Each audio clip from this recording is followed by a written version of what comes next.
मो ना कालुचरण कांडी मु पुरी जिला SC/ST जॉइंट एक्शन कमिटीर सभापति।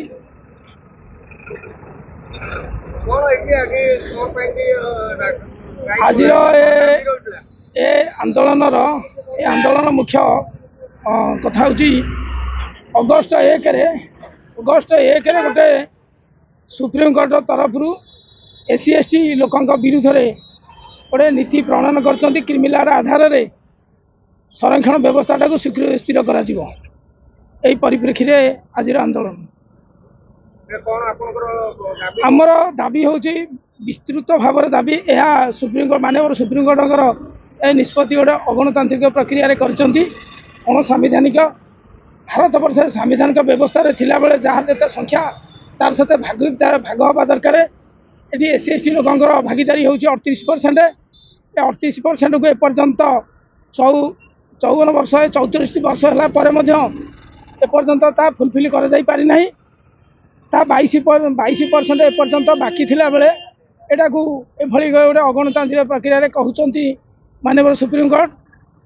तांकर कहवा कथा क्रिमिनाल आधार रे रिजर्वेशन टाक स्थिर करा जिवो कि कलेक्टर पुआ किभली भाव में से रिजर्वेशन न पाइबो। तेणु ये जो कथा एपर्यंत कलेक्टर पुआ IAS अफसर पुआ मंत्री पुआ रिजर्वेशन पाई सारा परसेंट हूँ 14। तेणु ये एक हास्यास्पद कथा समस्त रिजर्वेशन फिलअप कर एवं एठी EWS कोटा माध्यम जार 8 लाख टंका वार्षिक इनकम एवं 5 एकड़ कम जमी थी लोक जिते रिजर्वेशन हाथौंती से ये पोकोरा डाली चाउल खाई गरीब लोक किए जड़े पिओन तार मध्य रिजर्वेशन कटिया दृढ़ व्यवस्था करा आज आम भारत सरकार एवं ओडिशा सरकार को आमर मेमोरांडम दे माननीय जिलापाल एवं SP माध्यम जनईचु जे ताहा किभली भाव में रिजर्वेशन को हटा न जाऊ जहाँ जिते संख्या अनुपातिक रिजर्वेशन को बंटा जाए।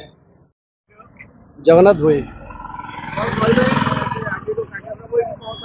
शुणु भारत वर्ष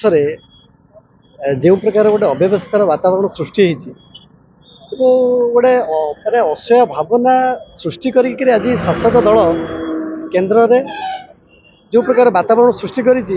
जोटा सांविधानिक व्यवस्था भितर हवा कथा ताहा न करी माने शासक दल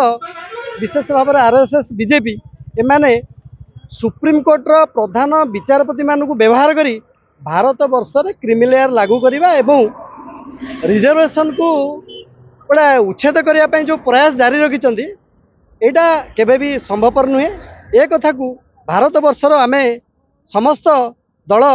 बहुजन समाज पार्टी समर्थन करिछि एवं भीम आर्मी समर्थन करिछि एवं जेते सब आमर SC/ST ऑर्गेनाइजेशन सोशल ऑर्गेनाइजेशन अच्छी ताहाको आमे दृढ़ भाव में निंदा करूछु एवं सेथिबाई मध्य आज बहुमात्रा रे आमे मध्य विरोध प्रदर्शन करिछु आज भारत वर्ष पई जे एहाकू किपरि भाव में सरकार केन्द्र में लागू न करिबा पई।